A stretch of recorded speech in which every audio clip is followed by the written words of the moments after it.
Hello everyone, I attended the 2024 Toronto International Film Festival and I saw a whole bunch of movies and I would have seen more, but I got sick and I had to miss a bunch of stuff. Can't catch a break this year, but whatever. Let's start this off with The Substance. This is the second film from French director Coralie Farjat. Her previous film, Revenge, has been on my watch list for a while. I still have not seen it, but I am very interested in it, especially now after watching The Substance, because this movie blew me away. This was the opening film for the Midnight Madness programming at the festival. It also won Best Screenplay at Cannes Film Festival. The film stars Margaret Qualley, Demi Moore, and Dennis Quaid. And I know what you're probably thinking, Dennis Quaid, he sucks. And that's usually true, but they really found the perfect way to use him in this film. Now, this film falls into the body horror genre, but it's also a satirical dark comedy. It's almost like a parody of a Black Mirror episode, but even describing it that way really sells it short, because it's so much better than that. And with its comedic and satirical elements, the way Dennis Quaid was presented in this film was just so over the top. He constantly looks so gross and sweaty. They use a lot of close-up shots with wide-angle lenses whenever he's around. At points, I was reminded at almost a Terry Gilliam style. There's a scene where Dennis Quaid's character is eating shrimp, and the entire thing is just so gross and unnerving. It reminded me a lot of the tomato scene in Lord of the Rings. The lenses, the framing, the editing, and also the over-the-top heightened sound effects really do a great job at making this feel gross. This film knows exactly what it is, and it is very confident and creative in showing us that. There is such a healthy variety of visual storytelling in this film. It is so abundantly clear when watching this movie that this was made with an actual vision. They didn't just film this movie, they presented it in a way that is striking, bold, and memorable. This film's sense of humor is fantastic. There's tons of good, fun, uncomfortable, intentional cringe. The story not only has a great concept, but it is very well realized and fully explored. At 2 hours and 20 minutes, I did not feel as though this film overstayed its welcome at all. As the film progressed, I was just so happy and excited to see where it was going, and trust me, it gets pretty crazy. The score for the film is lots of fun, and there's a great sense of energy to the soundtrack, and this is also a horror movie that is not just mindless gore and violence. This is a film that actually has a point to it. There are very clear concepts and themes that are fantastically explored, and it actually gives you a lot to think about and dig into. The effects work in this film is a combination of both practical and digital, and honestly, it all looks pretty fantastic. The production design of this film is also great. There's clearly a lot of effort put into the sets and costumes. The makeup and prosthetics are also fantastic. This is also a film that very much wears its inspirations on its sleeve. At points I was reminded of Evil Dead, at points I was reminded of Requiem for a Dream, at points I was reminded of Dead Alive / Brain Dead. There's obviously some Cronenberg inspiration in this film, a little bit of Julia Ducournau even, some Nicholas Winding Refn at points, a little bit of Under the Silver Lake vibes at points, but still, despite being reminded of other things throughout this film, at no point was I ever thinking, yeah, I'd rather be watching that right now. It takes these inspirations and actually utilizes them in its own unique way. It takes a lot of existing concepts and finds ways to make them better. This is hands down the best Cronenberg movie that Cronenberg never made. This film is a perfect blend of seriousness and satire that never stopped impressing or entertaining. It is incredibly satisfying with tons of great payoffs. There are few films that are this over the top while also being this well made. This is a super ambitious project that undeniably paid off. It is crazy, it is nuts, it is insane. See this movie, watch it in a theater, see it with a crowd if you can. Go see it right now.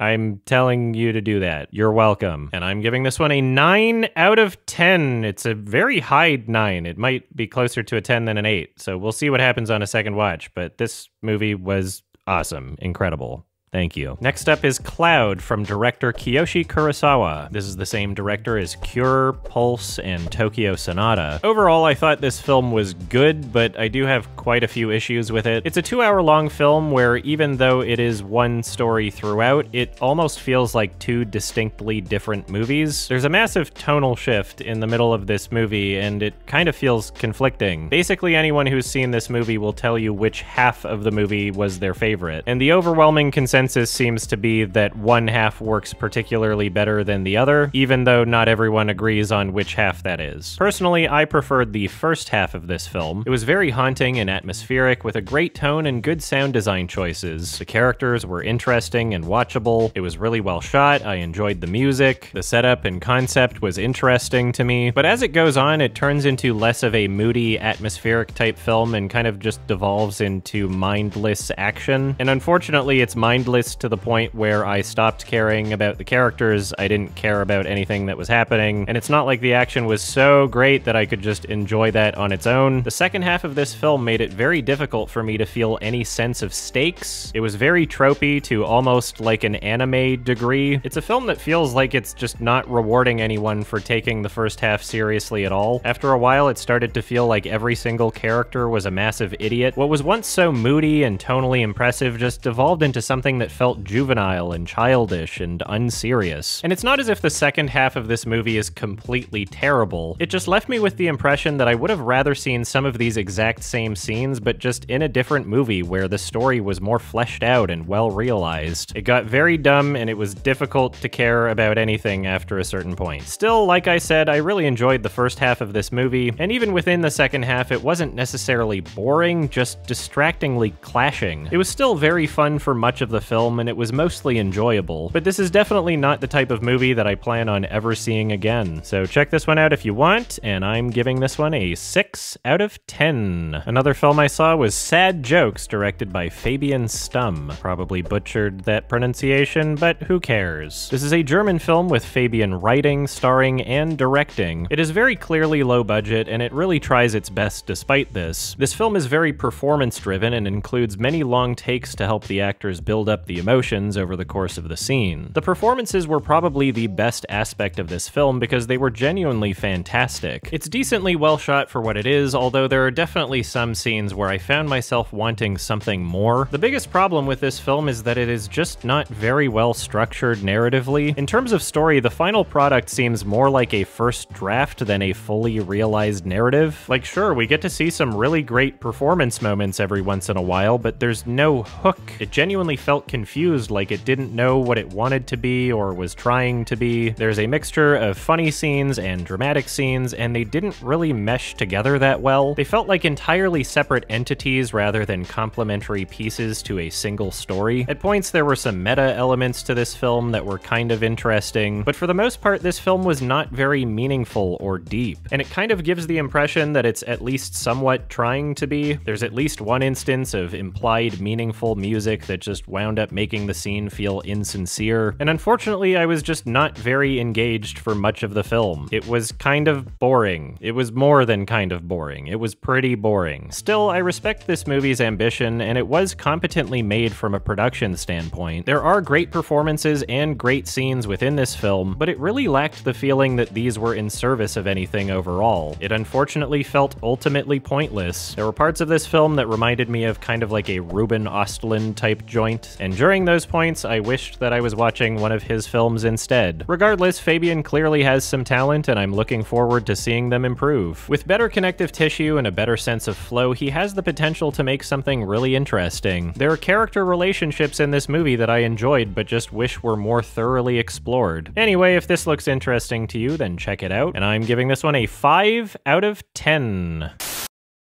I also saw Can I Get a Witness? Hell yeah! This is directed by Anne-Marie Fleming, who also made Window Horses. Now, what drew me to this movie is that I heard it would feature a combination of both live action and 2D animation, and that combined with starring Sandra Oh and having an interesting sci-fi concept made me want to check it out. Basically, it's set in the near future where everyone sacrifices themselves at the age of 50 for the good of the planet, I guess. And the way that they justify this in the movie is kind of funny. Our healthcare systems just can't support this many people, so we gotta end our lives early. There's no other way we could solve this issue. This is what we've decided as a society. And most people in this universe seem perfectly okay with this. They're very complacent. They're pretty chill about it. Sandra Oh was barely in the movie, so that was a little disappointing. The two leads of the film were very boring. Their relationship was insisted, but it never felt natural or properly developed. The 2D animation was also barely in the movie, and during its inclusion, imagine it didn't really have a point or purpose at all. The movie would have been the exact same without it. The main character draws, and so sometimes we'll kind of see drawings.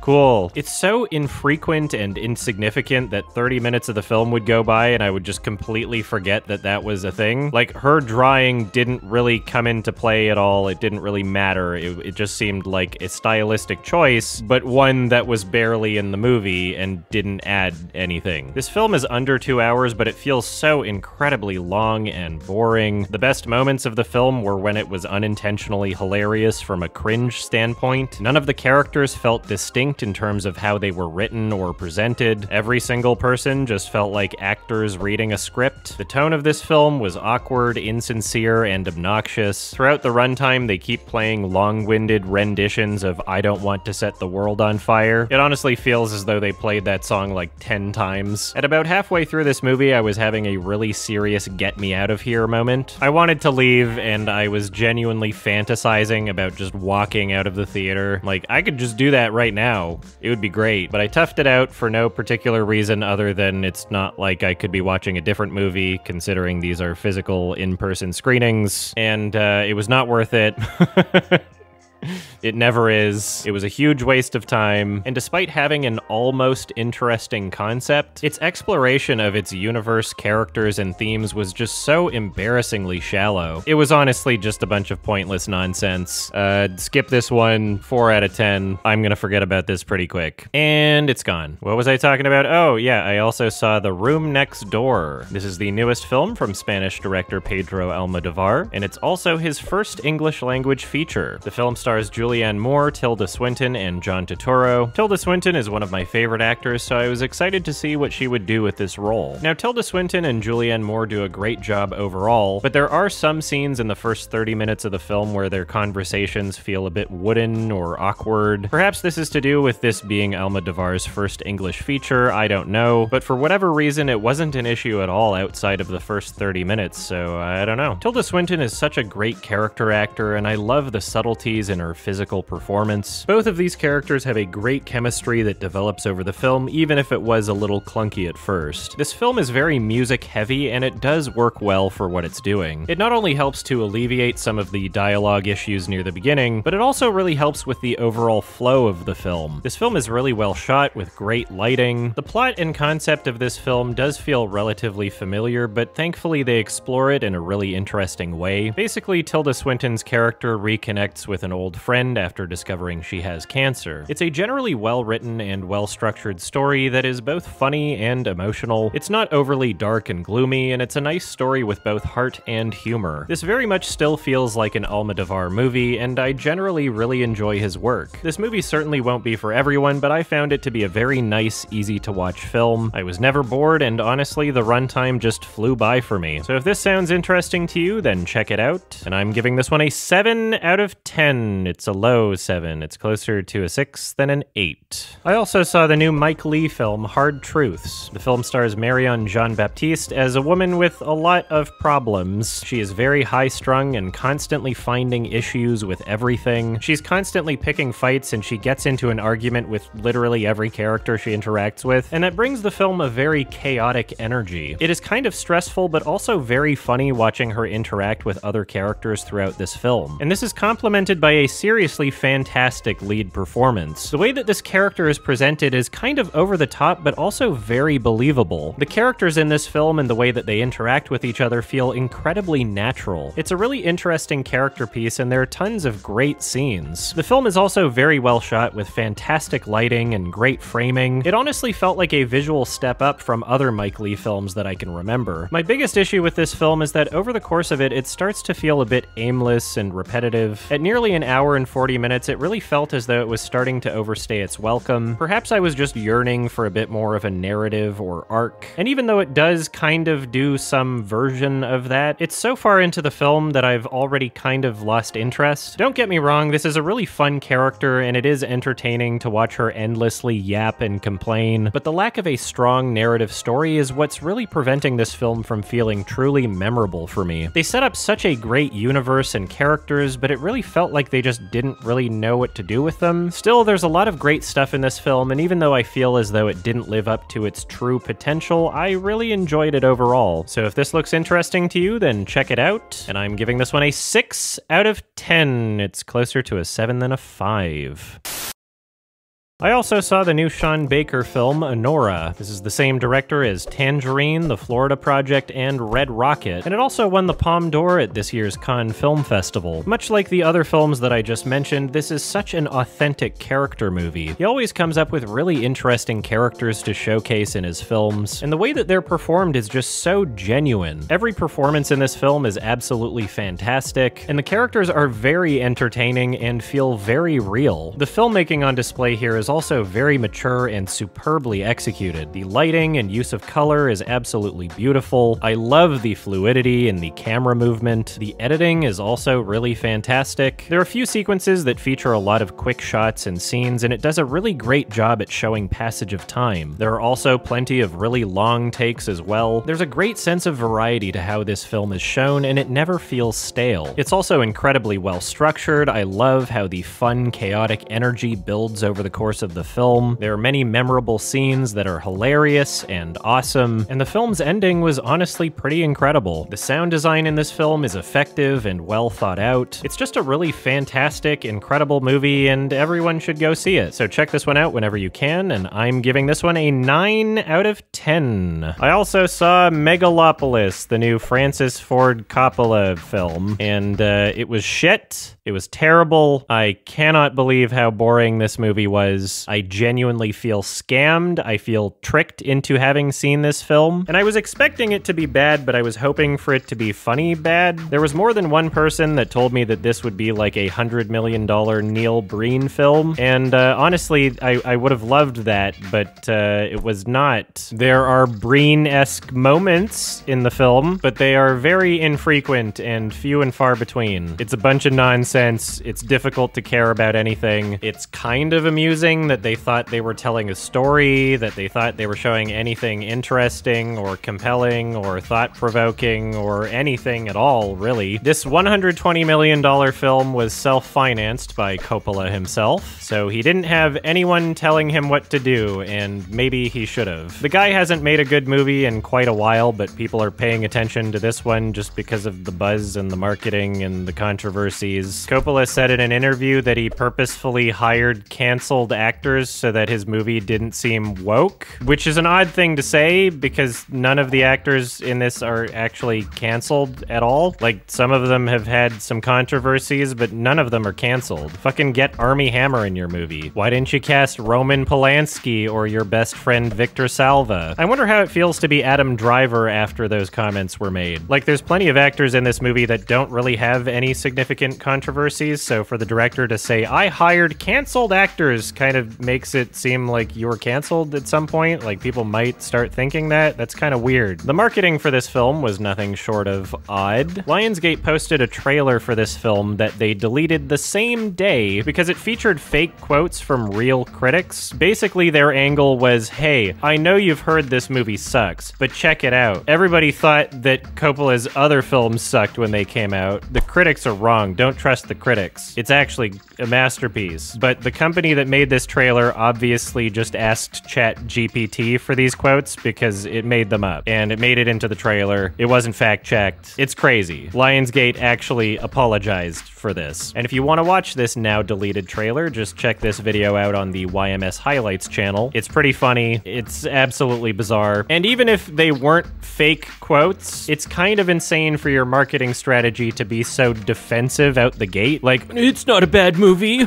We swear. Don't trust the critics. Apparently, he also wouldn't stop trying to kiss a bunch of the female extras on set, and they were very uncomfortable. And now he's suing Variety for libel, so I guess we'll see how that goes. One of the reasons I was excited to see this movie at a film festival is because, okay, I'm about to spoil a certain scene, so if you don't want to hear spoilers, click to the next part in the video, the part where I talk about another movie. There's your warning, 3, 2, 1. There's a part in the movie where an actor in real life goes onto the stage and talks to Adam Driver's character through the screen, and that seemed really interesting. It seemed like a once-in-a-lifetime time theater experience. I was kind of hoping and anticipating that it would be done for any kind of purpose, even if the purpose was ridiculous in a kind of Neil Breen type way. Something where at least there would be an intention of maybe the character having an introspective moment that justified a fourth wall break or something like that, like he's confronted with something deep about himself that he needs to address. But nope, it's just his character doing a press conference, and the actor asking him a question is just asking a question that could have been asked by someone off screen in the film. It didn't add to anything. It was relentlessly unsatisfying, absolutely pointless. I cannot believe that I was so disappointed by this. And now the film's getting a wide release, and Lionsgate obviously wasn't going to hire an actor for every screening, so they just included the exact same scene with no actor, and it just has Adam Driver responding to nobody. And the aspect ratio is really dumb for some reason. I don't know why it was like that, but it is. Again, this movie just feels like an absolute fucking scam. It is absolutely insane to me that there could be a film that makes such a unique choice like that, and not only have it be in service of nothing, but have me left with the certainty that the movie still wasn't even worth watching just for that alone. It was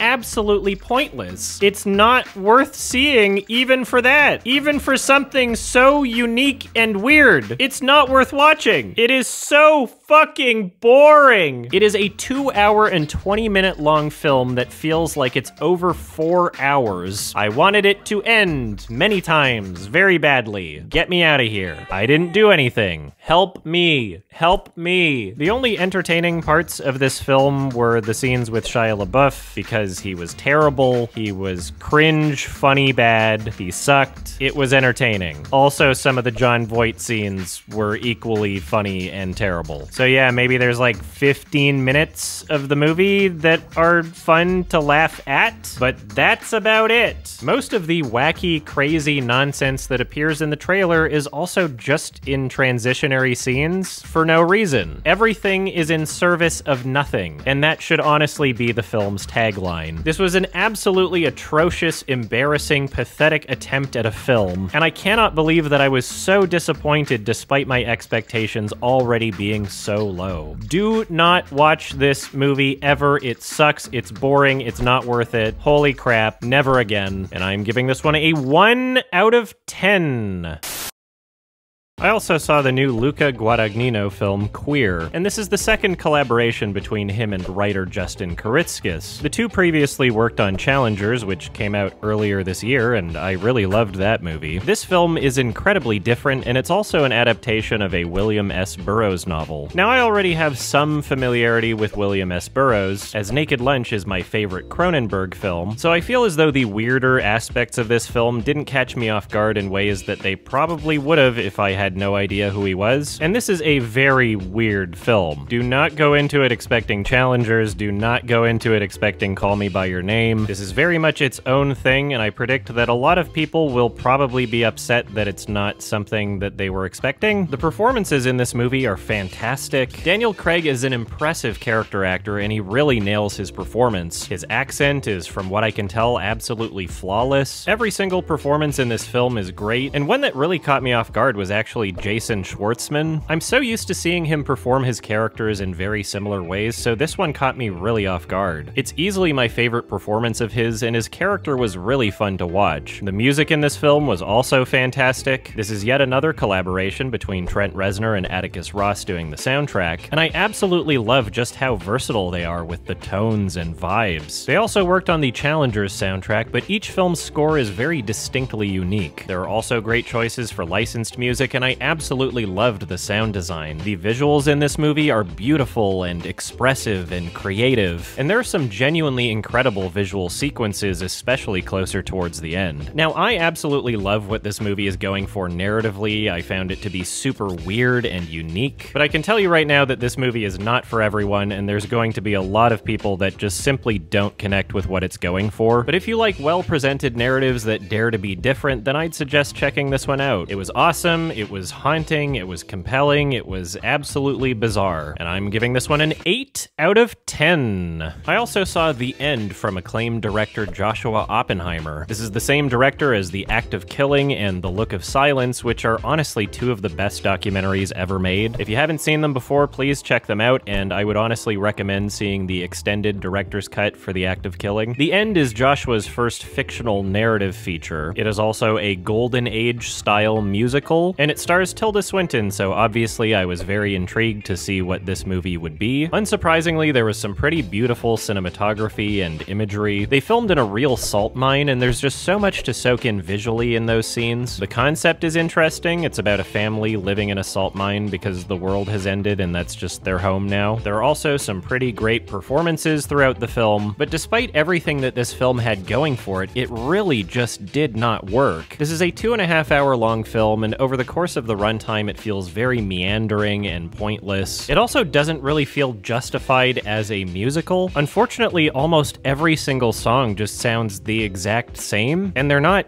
great songs. This is a musical with no bangers. None of them are catchy. None of them are memorable. And the way that these songs are used in the film rarely feels as though it's actually progressing the plot forward. It feels so purposeless and pretentious. Much of this film felt like a cringy parody of musicals. I think it was somewhere after the 30-minute mark where I just felt absolutely narratively checked out. It was very difficult to care about any of the characters or anything that was happening, and it didn't really feel like much was happening. And by the end of the film, I was honestly just rolling my eyes. It's purposeless scene after purposeless scene and plenty of purposeless, annoying music. It was not good. I liked one scene, maybe. I think it was the third song where George McKay was singing. That was all right. It gave me a little false sense of hope that things would pick up and improve after that point, but no, it did not. It's so disappointing because they created such a great setting. There's a universe within this film that I really wish was properly explored, but unfortunately it didn't really develop or expand on anything much at all. It's genuinely incredible how unambitious this film feels narratively, because there's plenty of ambition to be found in other elements of this film's production. This was a real swing and a miss, and I still think that Joshua Oppenheimer is a great director. I'm just really hoping that whatever project he tackles next is much more conceptually well thought out. So check this one out if you want. I honestly would not recommend it, and I'm giving this one a 5 out of 10. I also saw The Seed of the Sacred Fig by Iranian director Mohammad Rasulov. Now, I really loved his previous film There Is No Evil from 2020. It was definitely rough around the edges, but it was overall very impressive. In terms of overall production value and filmmaking, I'd say his newest film is a pretty big step up from his previous. This film won the Jury Special Prize at the Cannes Film Festival, and it's also pretty controversial. The film really delves into and explores the current Iranian political climate. It is very critical of how women are treated in Iran. It is very critical of the Iranian government and police. So sadly, the director had to flee the country, and 3 of the actresses from the film were also forced into exile. Obviously, I love seeing films that challenge institutions and regimes, and it seems like this sort of thing winds up happening a lot to talented Iranian artists. Overall, I thought this film was pretty great. The story is well structured and very well paced, and with the film being nearly 3 hours, it does not overstay its welcome. The subject matter is very interesting, engaging, and disturbing, and I love the way that the story builds over the course of the film. It has a great sense of flow, and it's very captivating. The characters are very well performed and watchable. They also have very interesting dynamics, and much like his previous film, this isn't completely devoid of any feelings of cheese, but overall this is a very impressively told story that is both tense and exhilarating. Now, unfortunately, my biggest issue with this film is the ending, which sucks because this film is so strong for the first 2.5 hours, but in the last 15 to 20 minutes it just absolutely falls apart. I don't know what they were thinking. The entire movie up until that point felt so mature and thoughtful and restrained, and then it kind of just devolves into a series of weird tropes. There's a lot of nonsense and a lot of bullshit. There's a scene where it genuinely felt as though there should have been Benny Hill music playing. It was just a mess, and it sucks to say that because the rest of the movie is pretty incredible. Still, I don't regret watching this film even though it really messed up the ending, and I would recommend it, so if this looks interesting to you, then check it out. Without the ending, I likely would have given this film an 8 out of 10, but for now, I'm giving this a 7 out of 10. Thanks.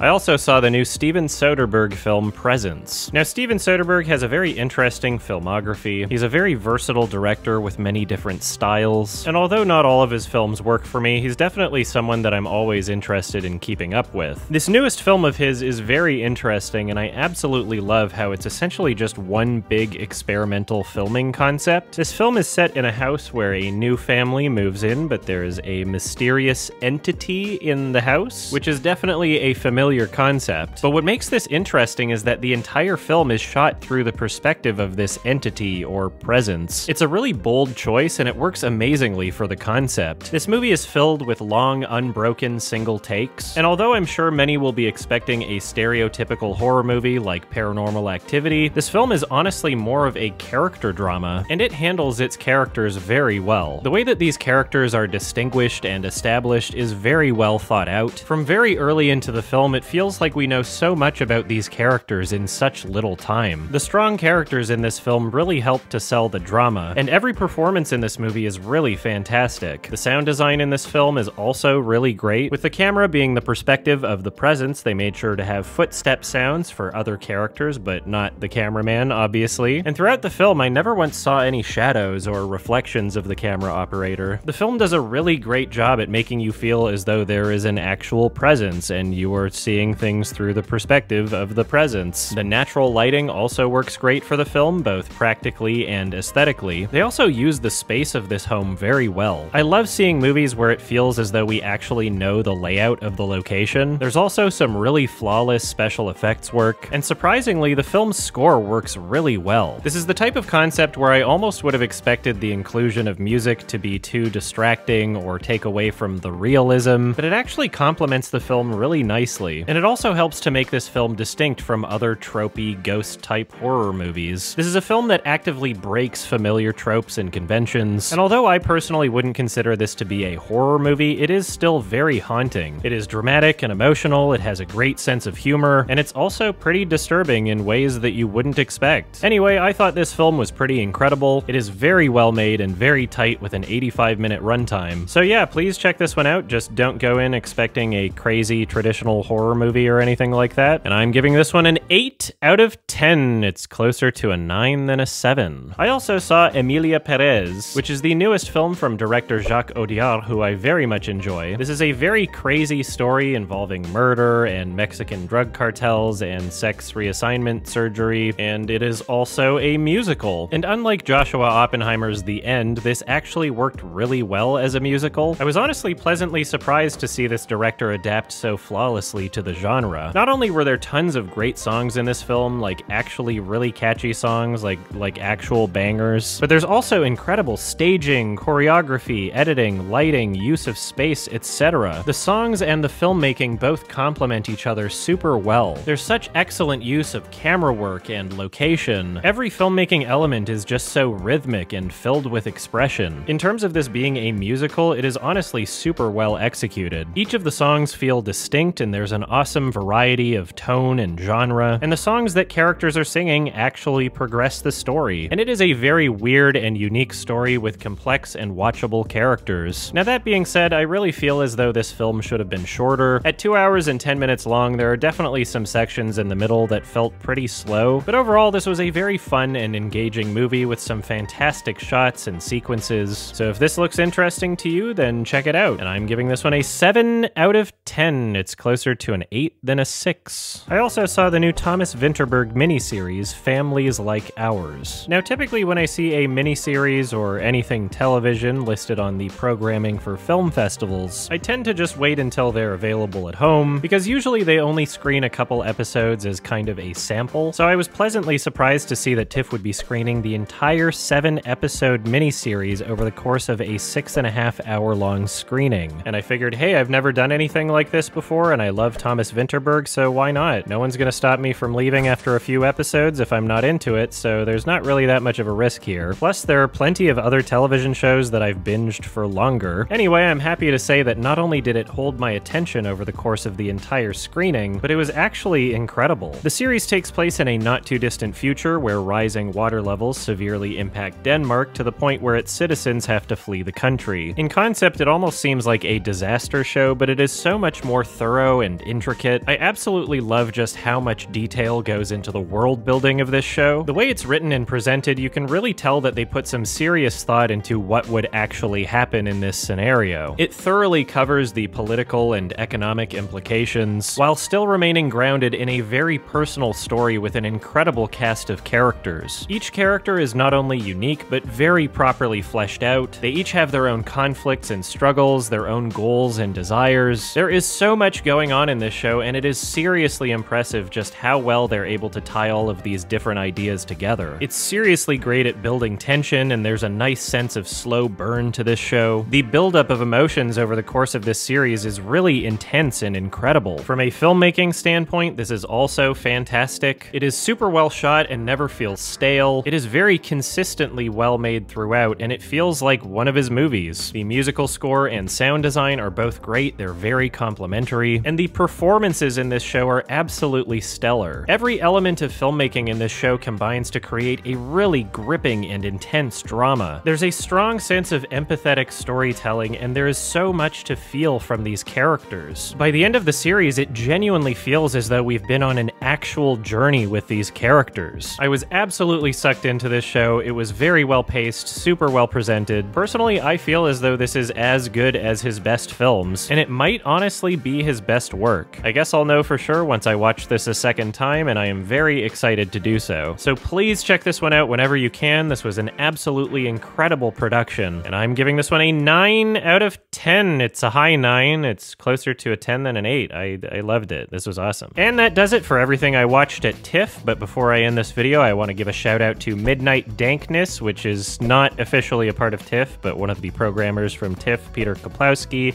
hosts Midnight Dankness, and it's kind of like a pre-TIFF screening thing. This was my first Midnight Dankness, although I'm aware that last year they screened Hundreds of Beavers, which is a movie I absolutely love. This year they screened a film from Connor O'Malley called Rap World. Now, I absolutely love Connor O'Malley. He posts a lot of his films on YouTube. He's a comedian. He's made a bunch of appearances on So I Think You Should Leave with Tim Robinson. He showed up at the end of Bodies, Bodies, Bodies, and he showed up at the end of I Saw the TV Glow. Please check out his films on YouTube. They are seriously next level. The Mask is absolutely fantastic. I am in love with just how crazy and experimental they are with their shots and editing. One of my favorite videos on YouTube is on his channel. It's called Wonderful Story. Top 10 Wisconsin Dells Haunted Houses for Free Pulled Pork is also fantastic. There's a lot of great stuff on his channel. Please check it out. He is a legitimate filmmaker, quite honestly. Anyway, they showed Rap World at Midnight Dankness. It was directed by both Connor O'Malley and Danny Sharar.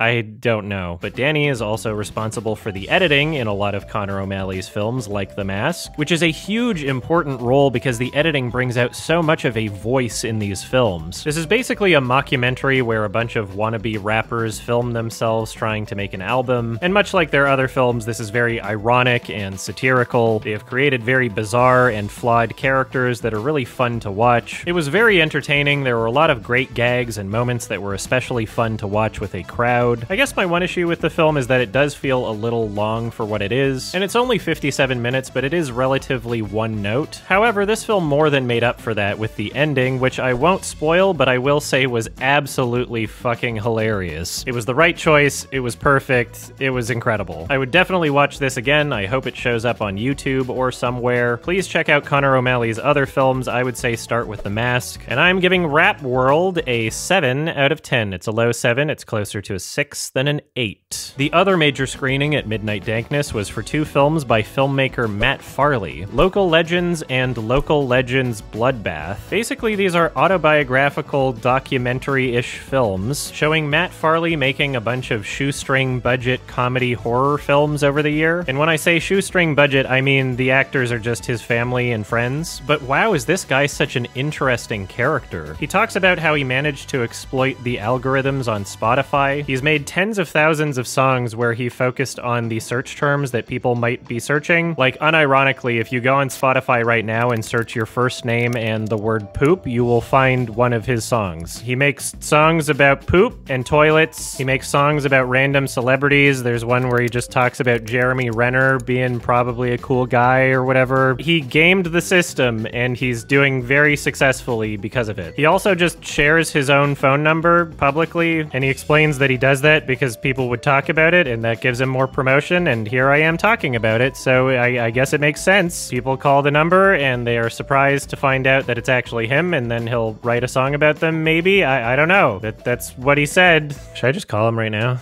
I'm just gonna see what happens. Hello. Hello. Is this Matt Farley? Oh, yeah. Hello. I'm actually recording a review for some of your films right now, and I just wanted to see if this number was actually yours, and it is. Hey, nice. Is this part of the review? Yeah, I'm recording this.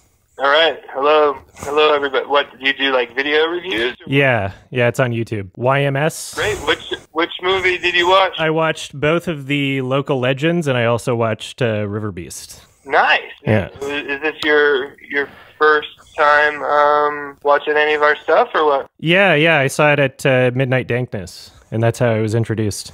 Oh, great.